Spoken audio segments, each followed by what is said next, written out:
Bonjour à tous, de retour dans votre rubrique hebdomadaire La pensée démasquée. En cette période estivale, nombreux sont ceux qui espèrent partir en vacances. L'occasion pour changer d'air, se dépayser. D'ailleurs, les enfants sont tout en effervescence à l'idée de prendre le train ou l'avion. Ils sont parfois davantage excités par le trajet que par la destination elle-même. Et d'après vous, qu'est-ce qui est le plus important? Est-ce le voyage ou l'arrivée à destination? La deuxième paracha que nous lirons ce Shabbat s'intitule Mas'é, les voyages. En effet, dans cette section, la Torah énumère et cite toutes les étapes que les Juifs ont traversées dans le désert avant leur entrée en Terre Sainte. Mais au fait, pourquoi la Torah s'attache-t-elle au déplacement du peuple au point d'en faire le titre de la paracha?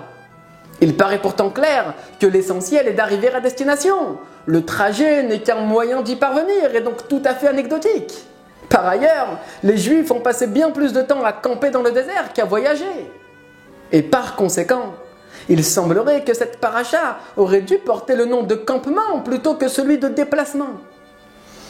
En réalité, se cache ici un enseignement capital pour notre vie et principalement pour notre service de Dieu.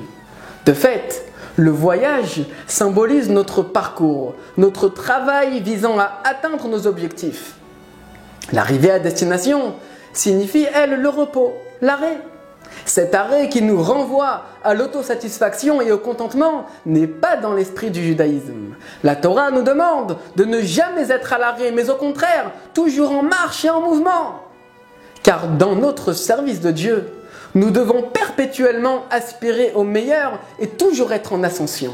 C'est la raison pour laquelle la Torah a nommé cette paracha par les voyages, pour nous indiquer que c'est dans cette perspective que l'homme doit travailler. En vous souhaitant à tous un bon voyage dans ce beau parcours. Shabbat Shalom et à la semaine prochaine.